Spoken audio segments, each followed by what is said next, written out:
Voilà, comment ça vous viennent.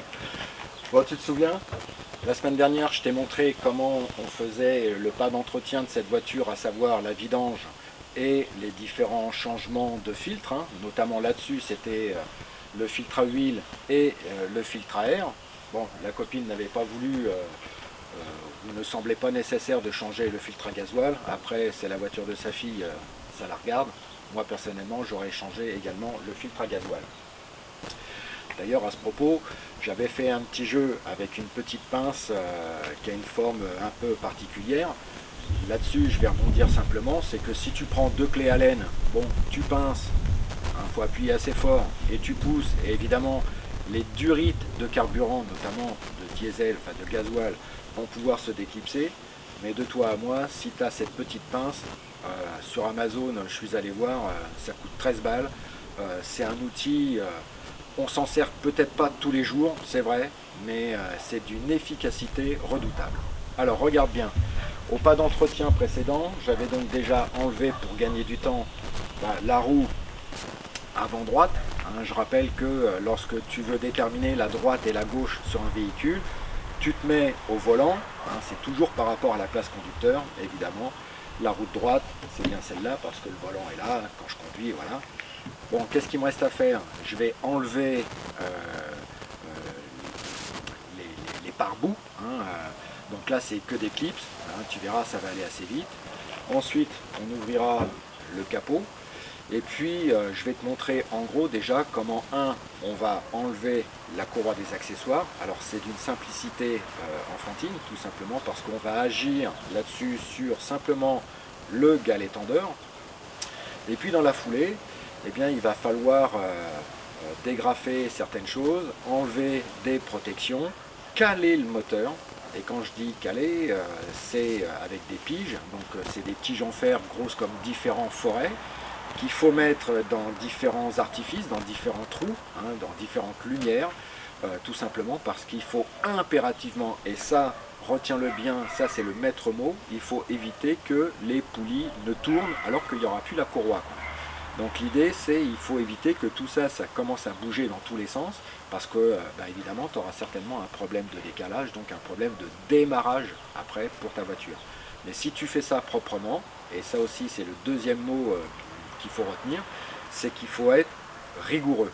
Alors cette vidéo, c'est pas excessivement compliqué, elle peut être parfois, je veux pas dire dangereuse, parce que si on fait une mauvaise manip, ta bagnole elle va plus démarrer.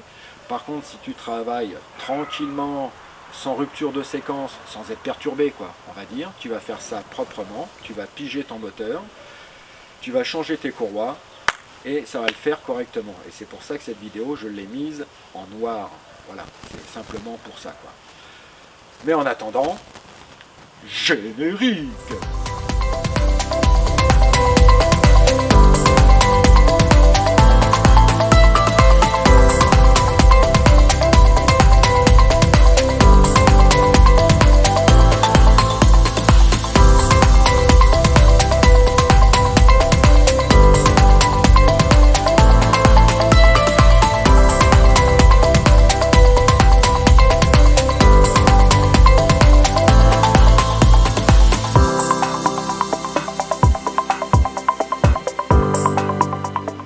Ma méthode, hein, des cartons, des petites boîtes pour mettre les différentes pièces que tu vas démonter. Tu te munis de cette petite clé qui va te permettre de déclipser le pare-boue. Hein, tous les clips, évidemment, il faut les enlever. Normalement, il y a une vis derrière. Tu fais ça et on va sortir le pare-boue. Une fois que tu as tout dégrafé, tu vois, ça sort aisément. Tu fais un tour d'horizon, voir si la feutrine est toujours là. Bon, ça mérite un bon coup de jet d'eau. Tu vois, il y a quand même pas mal de merde là-dedans. Donc l'idée, ce sera par la suite de le nettoyer parfaitement bien. Bon, tu vas débrancher la batterie, tout simplement parce qu'on va toucher de la connectique. Et puis comme il y a une piste magnétique là-dedans, voilà. Tu prends une douille de 15 avec une grande rallonge. Je vais te faire un gros plan, je vais te faire une photo, comme ça au moins tu vas comprendre où est-ce qu'il faut exactement mettre ta douille. Il y a le levier, enfin il y a un petit ergot au-dessus du galet tendeur de la courroie des accessoires. En fait, ce galet tendeur, tu l'amènes vers toi. Tu libères évidemment le trou. Alors moi, je ne vais pas foutre mes mains là-dedans. Je préfère prendre une pince. Parce que si pour une raison quelconque, le machin il dérape, j'ai pas envie de me blesser, quoi. Et tu prends donc une petite pige de diamètre 4.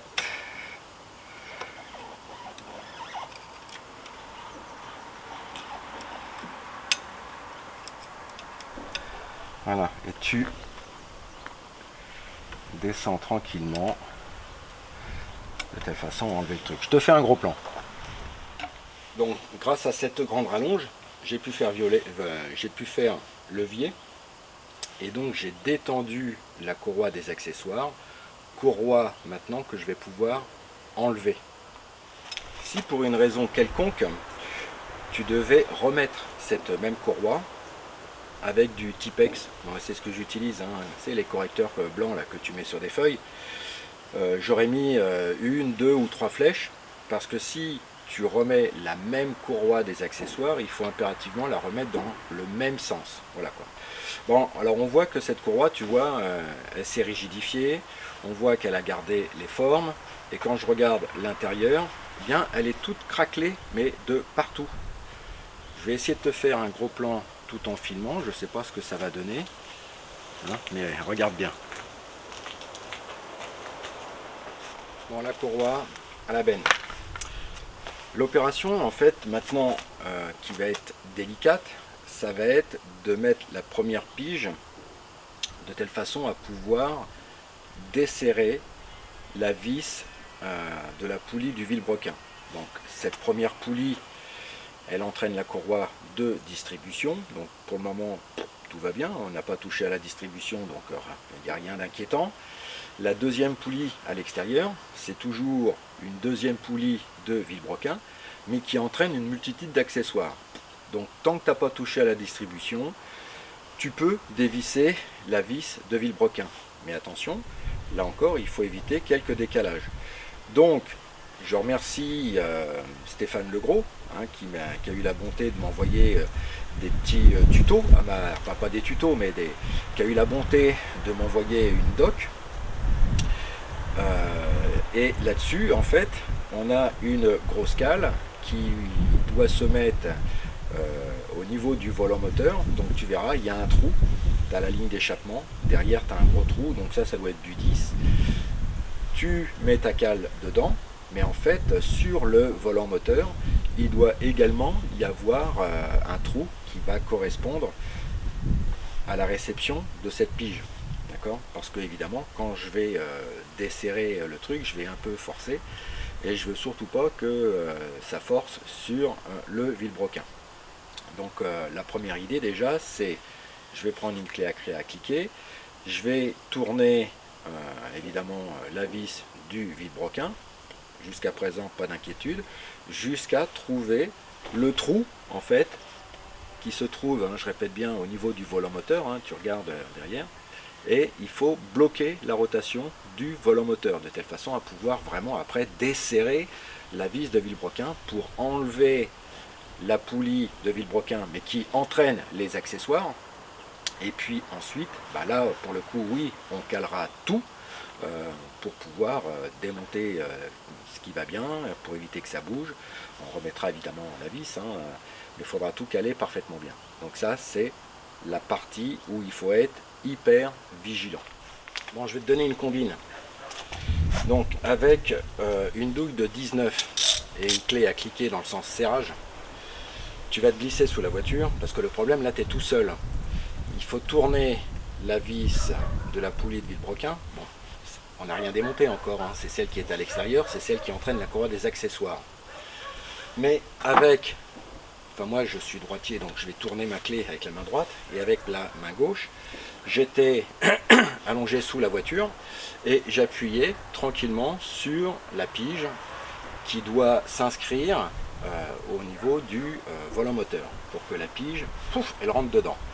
Donc ce que j'ai fait, c'est que dans un premier temps, j'y allais Alors il n'y a pas beaucoup de place, hein. Tu vas faire 3-4 cliquets et puis ça ira bien. Hein.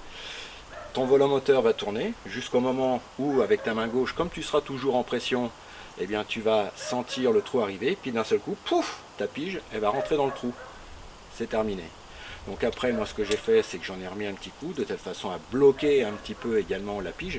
Mais en fait, ça ne sert pas à grand chose, puisque la pige, je peux la retirer tranquillement. Alors ensuite, sans forcer, donc tu vois, tu prends une clé de 18, ça y est. Et puis, moi j'ai pris une petite rallonge. Et en fait, on peut enlever déjà la vis qui maintient les deux poulies fixées sur le vilebrequin de la bagnole. Cette vis là, elle est à changer. Alors tu forces modérément, tout simplement parce que y a un couple relativement important quand même. Hein. Tu enlèves la poulie, voilà. Celle-là, il faudra la remettre. Et tu remets la vis, l'ancienne. Hein. Ça, c'est pas tellement grave. Directement sur la poulie de vilebrequin. Mais là, sans la force, tu vois, tu serres à la main. Voilà, simplement pour la maintenir un tout petit pet. Maintenant, si tu veux te rassurer, la cale, elle est toujours mise sur le volant moteur. Voilà, je serre un tout petit peu et ça ira très bien. Maintenant, il va falloir enlever tous les carters de protection de la courroie des accessoires et on va enlever la connectique. On va se faire un petit peu de place en dégrafant tout ce qui est canalisation hydraulique, hein, de refroidissement. Et puis on va avancer nos travaux. Bon, maintenant c'est que du démontage. Hein. On va essayer de dégrafer les parties de faisceau, les petites durites qui nous embêtent. Et on va enlever tous les carters en plastique en vue d'accéder directement à cette fameuse courroie. Donc tu mets bien ça dans des boîtes, là, hein. C'est des vis de 7. Et puis là tu as des vis en croix également. Voilà. Bon.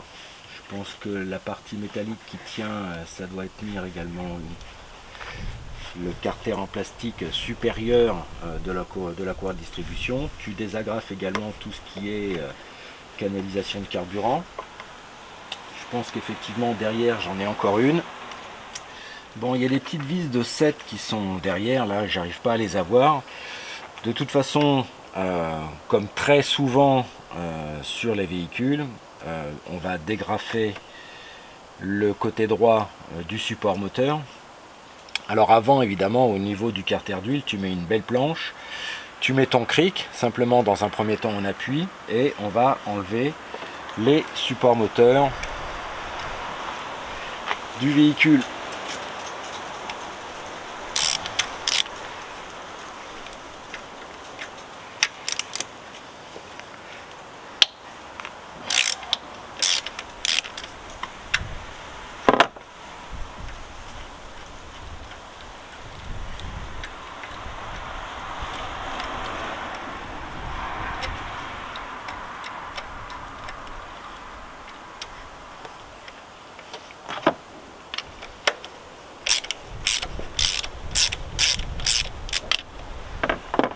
Voilà, donc comme d'hab, tu mets la visserie dans un carton.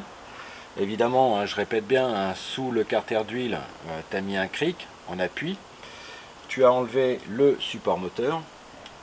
Là, je vais peut-être pouvoir accéder, j'ai deux vis de 8. Maintenant, peut-être pour mettre la main, ce sera peut-être plus facile. Je vais pouvoir, là on voit que ça commence à venir, mais il est pris également derrière. Donc je me demande s'il n'y a pas une forme en plastique qui vient se greffer derrière là. Donc visiblement ça doit être du 10. Bah faut l'enlever. Alors là j'étais en train de m'exciter comme un fou, mais ici, là je vais mettre mon doigt là dans le trou là, tu as encore une vis de 7. Donc te fais pas avoir, ne force pas. Et quand tu observes bien, bah, on arrive à trouver quand même des solutions. Tu vois, là ça coinçait. Conclusion, il reste une vis. Bon, moi perso, comme j'envisage d'enlever le galet tendeur de la courroie des accessoires, bon, je me dis, bon là il y a un truc qui coince. Je vois pas trop comment je peux sortir la protection inférieure de la courroie de distribution. Ah, peut-être là si je force, mais si je force, je voudrais pas péter le truc, quoi. Donc il y a un truc qui se passe au niveau du galet là. Bon, de toute façon, moi j'avais envisagé de le changer. Je vais le démonter et comme ça va me faire beaucoup plus de place. Victoire! Ça y est! Donc, alors, on voit que cette courroie n'a jamais été changée. Déjà parce que on voit que les trucs, tout ça, c'est d'origine. C'était une pâte d'étanchéité à l'époque, je te raconte ça il y a à peu près une quinzaine d'années. Que ce soit, enfin, surtout les marques françaises, ils mettaient un gros joint noir ou jaunâtre d'étanchéité un peu collant. Bon bah là tu vois, c'est cette pâte là elle est toujours là et la courroie à mon avis n'a jamais été changée. Alors maintenant, ça y est, on s'est fait de l'espace. Le moteur, je l'ai mis en position haute. J'ai enlevé le galet tendeur de la courroie des accessoires. Bon bah maintenant, ce qu'il me reste à faire, c'est caler le moteur. Donc, les poulies, ça y est, tout ça, on les voit, on peut les toucher. Il va falloir maintenant enlever la pige que j'ai mise au niveau du volant moteur, ce qui m'a permis de desserrer la grosse vis côté vilebrequin pour enlever la poulie de vilebrequin mais qui fait tourner la courroie des accessoires. Donc je vais faire ça. Évidemment j'ai remis la vis au niveau du vilebrequin. Là pour le coup, pour faire tourner la roue dentée du vilebrequin qui entraîne la courroie de distribution. Et je vais avoir besoin de 3 cales. Il va falloir caler la poulie qui commande l'arbre à cam. Dans la foulée, je vais caler la poulie qui commande la pompe à haute pression. Et le troisième point, ça va être tout en bas, la poulie justement du vilebrequin. Alors je vais m'aider avec une clé de 18, c'est la même que tout à l'heure, hein, avec une clé à cliquer. Tu ne tourneras toujours que dans le sens des aiguilles d'une montre. Si tu rates le trou, c'est pas grave. Tu fais un tour complet, il n'y a rien à craindre, d'accord. Tant que la courroie est toujours en place, il n'y aura pas de décalage, tout va bien. Mais pour piger le moteur, il faut vraiment que tu vas y aller à tâtons. Et en toute logique, lorsque tu vas pouvoir mettre ta première pige au niveau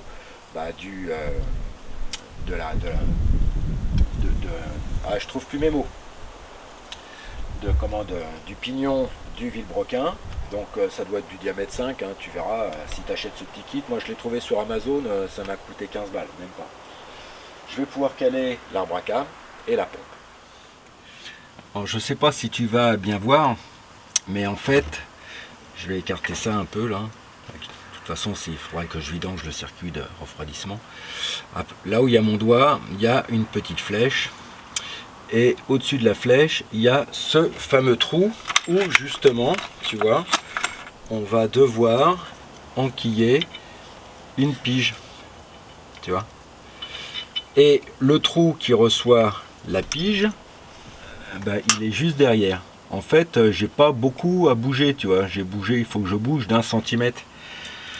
Donc, je vais enlever la cale sur le volant moteur et ça va me permettre de pouvoir bouger de nouveau le vilebrequin avec l'intégralité des poulies pour le moment.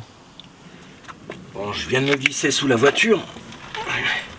Je m'assure que je suis bien dans le sens serrage. Je vais mettre ça comme ça, voir. Je vais mettre ma douille.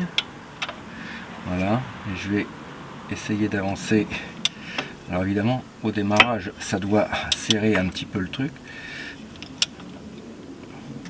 Voilà. Et ben écoute, je suis pile poil dedans, regarde. Tu vois, des fois j'ai pas besoin. Où est ma pige? Voilà, j'ai retrouvé ma pige. Je fous ça dans le trou.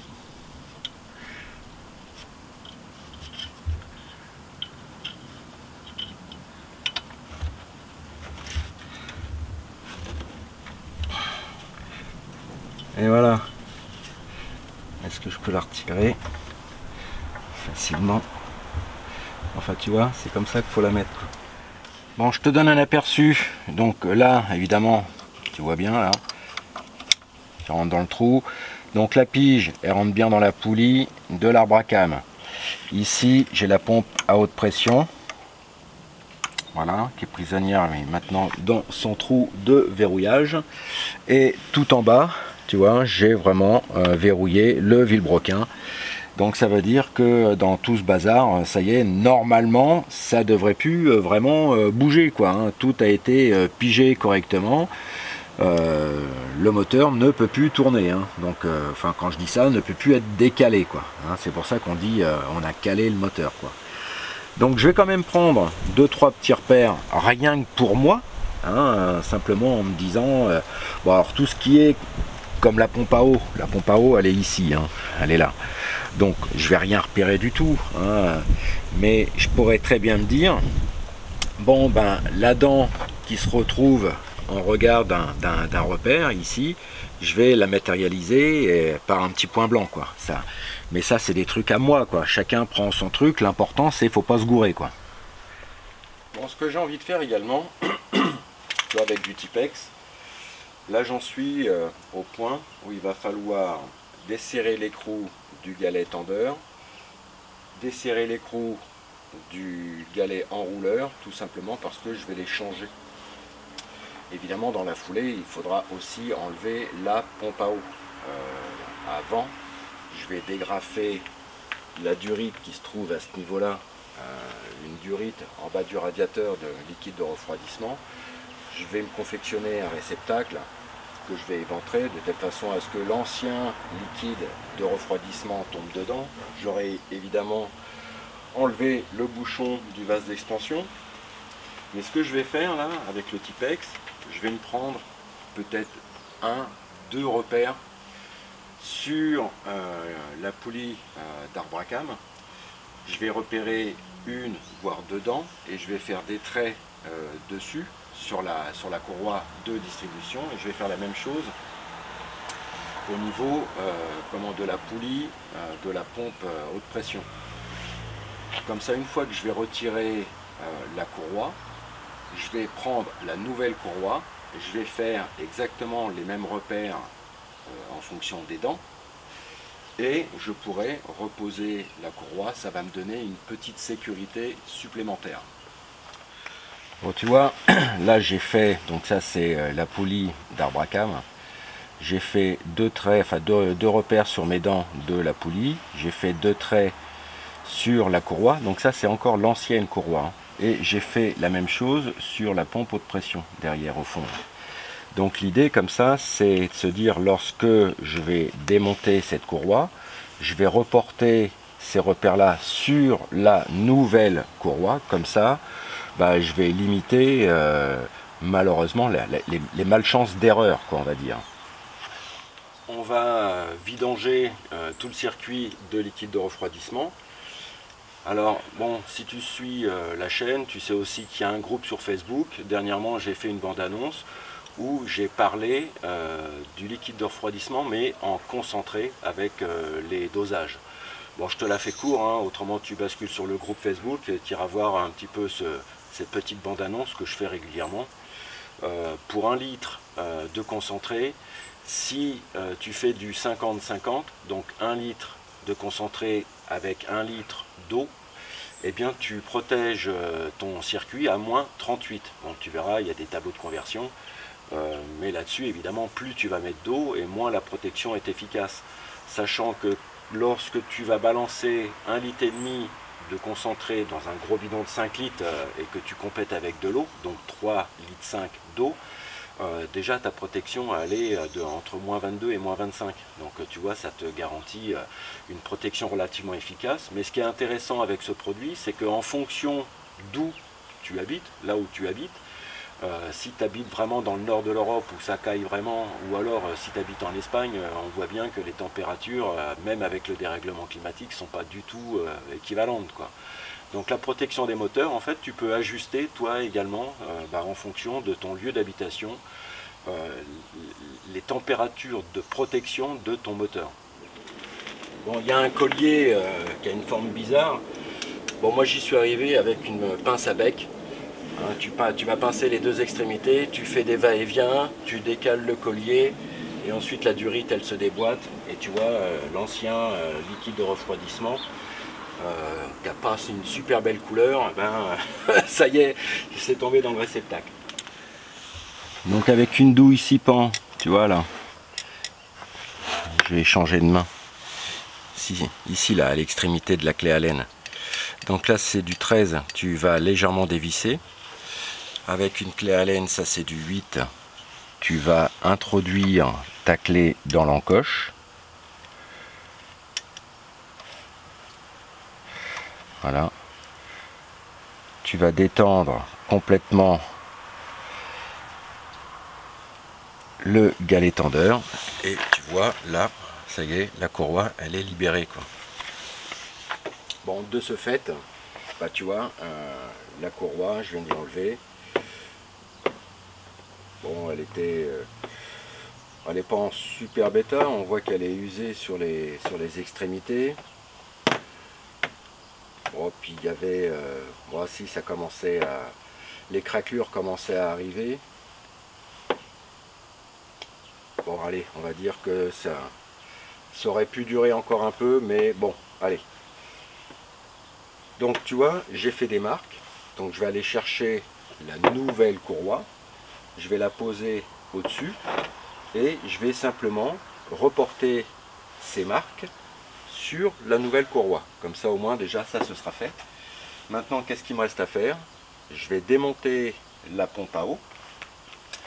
Donc là-dessus, ça m'a l'air d'être des écrous de 10.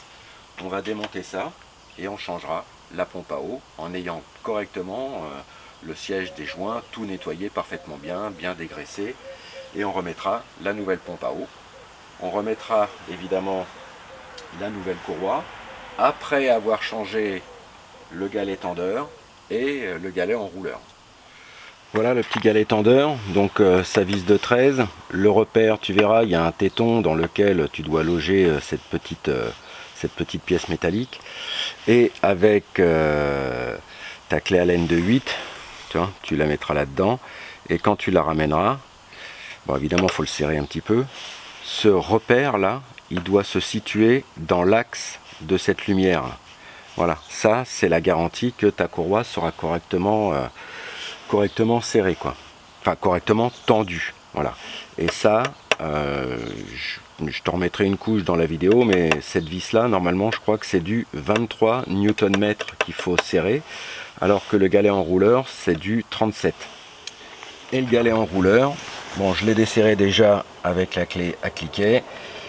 Donc c'est une douille de 16 et c'est ce galet qu'il faudra évidemment changer aussi de telle façon à pouvoir, voilà, tu vois.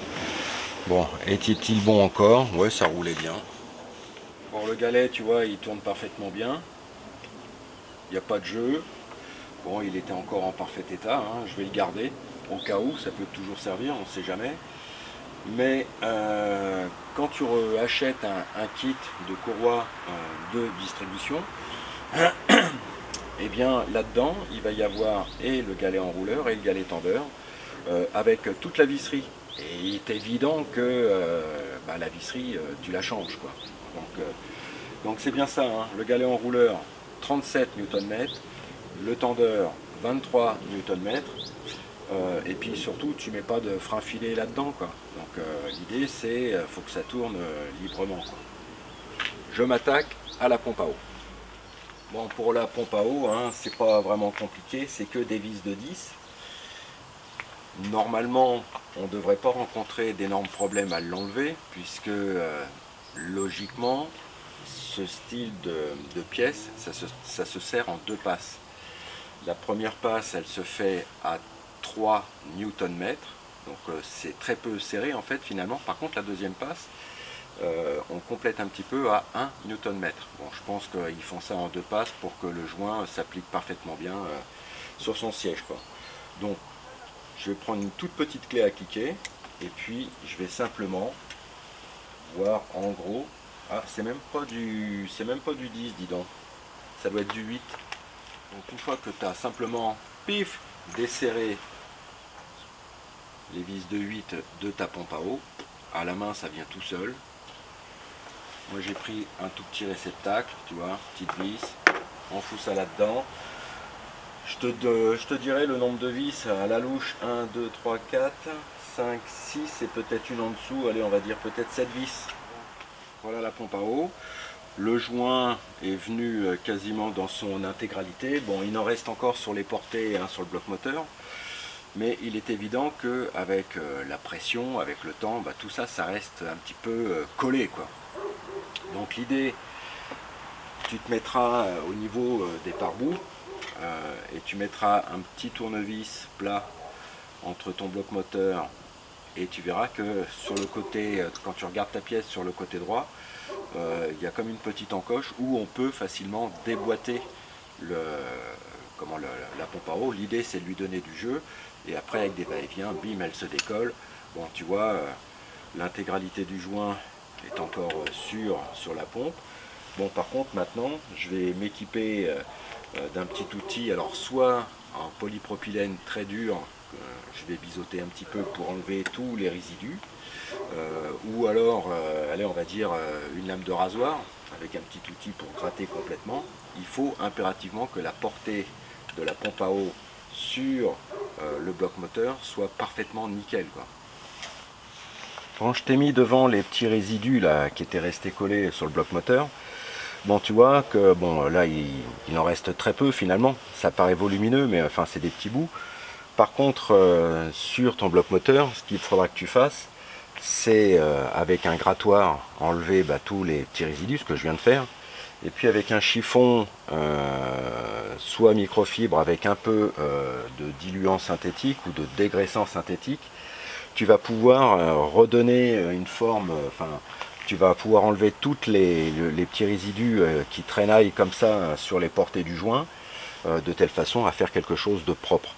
Il vaut mieux, tu vois, il vaut mieux perdre 10 minutes, un quart d'heure à bien nettoyer et puis surtout à éviter les fuites de liquide de refroidissement par la pompe à eau, quoi. Bon, une fois que tu as bien nettoyé les portées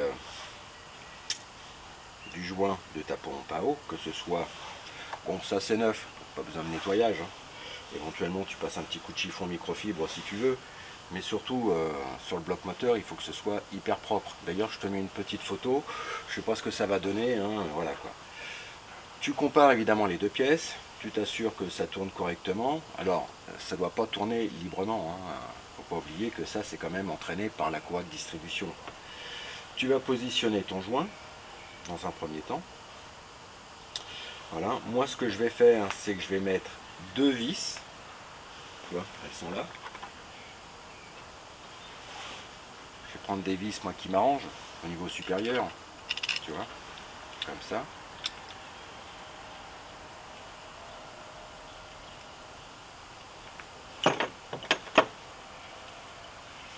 Et puis comme ça.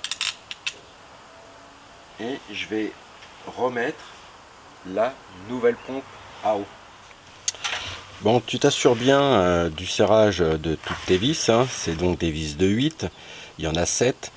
Tu t'assures bien que sur la partie inférieure, ton joint n'est pas plié, parce que le problème là-dessus, enfin sur les pompes à eau, bien souvent, c'est que le joint ne s'applique pas forcément partout.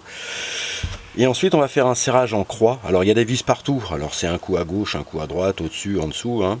Le premier, c'est 0,3 décanewton mètre. Donc, autant dire que ces 3 Nm, tu serres à la main, voilà quoi. Et si tu as une toute petite clé dynamométrique, après, c'est 1 décanewton mètre. Pareil, hein, pour resserrer tout ça. Donc, ça fait 10 Nm, si tu veux. Donc, c'est pas serré super fort, quoi. Bon, si de temps en temps tu vas sur le groupe Facebook Novice-Car, j'avais fait une bande-annonce, je crois que c'était le vendredi 9 février. On avait confectionné du liquide de refroidissement. Alors quand je dis confectionné, c'est pompeux, mais en fait on avait acheté du concentré de liquide de refroidissement. Et bah écoute, pour les dosages, je vais t'informer rapidement. Si tu fais moite-moite 1 litre sur un litre de liquide de refroidissement concentré avec 1 litre d'eau, tu es protégé à moins 38 degrés. Donc tu vois, bon après il y a des tableaux de conversion, voilà quoi. Donc si ça t'intéresse, tu vas sur le groupe Noviscar, tu remontes dans le temps et tu verras forcément la petite bande-annonce que j'avais fait. Donc bon, j'ai réagrafé la durite de liquide de refroidissement relié au radiateur, hein, sur la partie la plus basse du moteur. Donc là maintenant, l'idée c'est que comme la pompe à eau est refixée et serrée au couple, l'idée maintenant c'est de remplir le circuit de refroidissement, tout simplement parce que ce que je voudrais voir, avant de remonter les galets, tous ces trucs là, s'il y a une fuite. Donc j'ai asséché tout l'environnement de la pompe à eau. Bah écoute, hein, maintenant l'idée c'est de remplir, hein, on verra bien.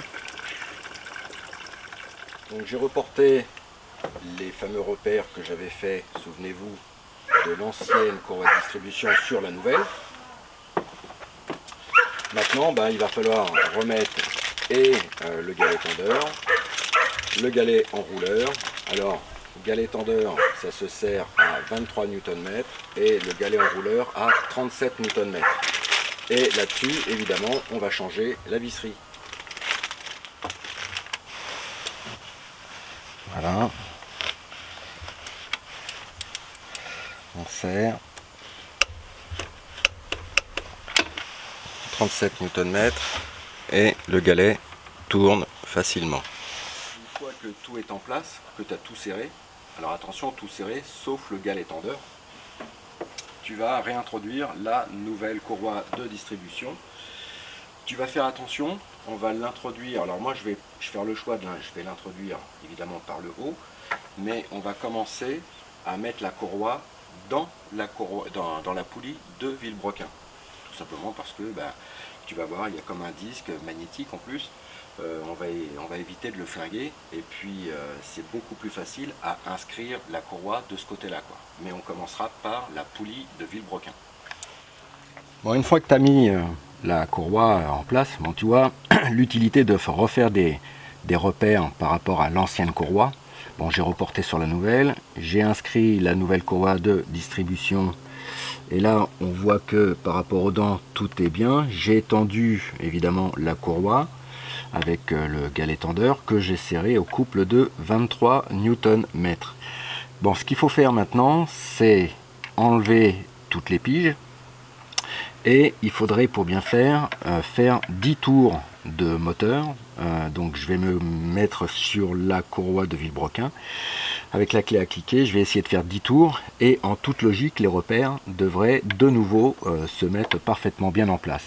Si malheureusement c'est pas le cas, c'est que j'ai quelque chose que j'ai pas bien fait et il faudrait recommencer l'opération.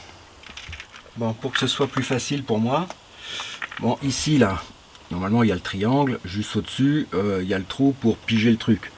Mais comme je crains que pour moi ce soit un peu compliqué, je vais refaire un trait en blanc. Attends, ça va être pas tellement compliqué, hein. Je vais me faire un trait comme ça en blanc. Et quand je vais mettre, alors ça doit être du 18, je vais prendre la clé à cliquer et il faut que je fasse 10 tours comme ça. Bon voilà, quand de nouveau tout est parfaitement bien aligné, bon tu jettes encore un petit coup d'œil d'horizon, éventuellement si tu as un doute, bon il n'y a pas photo, moi ça me va très bien, hein. Tu peux vérifier de nouveau les couples de serrage, galet tendeur 23 Nm, l'enrouleur 37 Nm. Une fois que tout est bien, eh bien on va repositionner toutes les pièces qu'on a démontées avant, à savoir tout ce qui est carter en plastique, celle tu te souviens avec les petites vis de 7. Bon, on va tout remettre et puis on va changer le galet tendeur de la courroie des accessoires. On refixera évidemment la poulie qui va bien sur l'axe du Villebrequin. Et puis on essaiera de démarrer la voiture. Évidemment, avant, tu auras recablé tous les petites durites de gasoil. Tu auras pompé sur la pompe qui va bien. Et puis, comme tu as débranché la batterie, bah, évidemment, il y a toutes les opérations qu'il va falloir faire pour remettre la pendule, l'année, le tableau de bord, enfin avec tous les trucs qui vont bien, quoi. Donc moi j'ai une petite technique hein, lorsque je fais une courroie de distribution sur une bagnole. Les petites vis, 7 ou 8, hein, peu importe, hein. Bon, tu les serres à la main. Tu serres jusqu'à temps que tu aies l'impression que ce soit serré. Mais ce que je fais moi, c'est que je rajoute un quart de tour simplement en plus. C'est pas la peine d'y aller, de toute façon c'est du plastique. Ça va se déformer et avec simplement 2/8 de tour supplémentaire, pour moi, enfin, je pense que ça suffit amplement. Bon, quand tu remettras les supports moteurs intermédiaires, hein, avec ces grosses vis là, tu vas serrer ça à 45 Nm. Voilà, donc l'idée maintenant, bah, c'est de refixer vraiment le support moteur. Donc tu vois, tu as juste à l'emboîter là-dedans. Et sur les vis de maintien, avec une clé, bah tu vois, c'est une clé en étoile, un peu, ça doit être du T50, ça. Ouais, c'est ça. T50, tu vas serrer ça au couple, et là pour le coup, c'est 60 Nm. Bon, quand tu vas remettre la poulie des accessoires, mais la poulie de vilebrequin, hein, sur l'axe du vilebrequin. Ça, c'est la poulie des accessoires qui tourne sur l'axe du vilebrequin. Bon, tu fais attention à bien la positionner. Tu vois, il y a un petit ergot, il y a un détrompeur. Évidemment, tu changes la vis et tu vas serrer ça à 35 Nm. Ça, c'est pour une première passe. Et normalement, après, on fait un serrage angulaire à 190 degrés. Alors, ne te prends pas trop la tête. Si tu n'as pas de clé angulaire, eh ben, tu serres entre 35 et 38 et normalement, ça fait la rue Michel. Bon, c'est là où on va voir si on a bien travaillé. Tu fais un dernier tour d'horizon, tu vas brancher ta batterie, ce que je viens de faire. Tu t'assures bien que dans ton kit de pige, tu as bien les 4 piges. N'oublie pas celle qui va être coincée au niveau du volant moteur. Tu as refait un tour d'horizon au niveau des couples de serrage. Et une fois que tout est en place, n'oublie pas, tu raccordes tes durites de gasoil. Tu vas actionner la petite pompe papier là, tu vas appuyer une dizaine de fois dessus jusqu'à ce que ça devienne dur. Et puis bah, tu montes dans la voiture et puis on va voir ce que ça fait.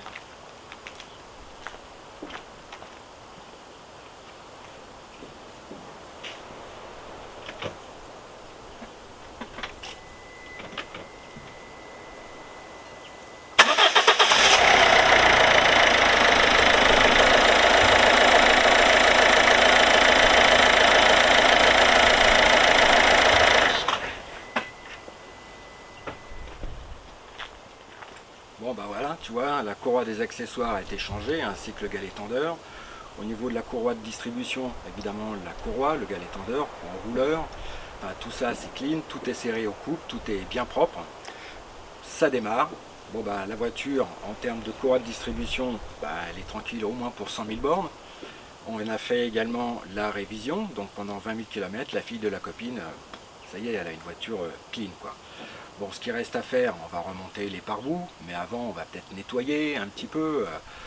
Donc l'idée maintenant c'est de rendre un petit peu plus propre ce véhicule. J'espère que ce tuto t'aura plu, surtout qu'il te sera utile, parce que c'est vrai que des 207 on en voit à la tonne là sur les routes.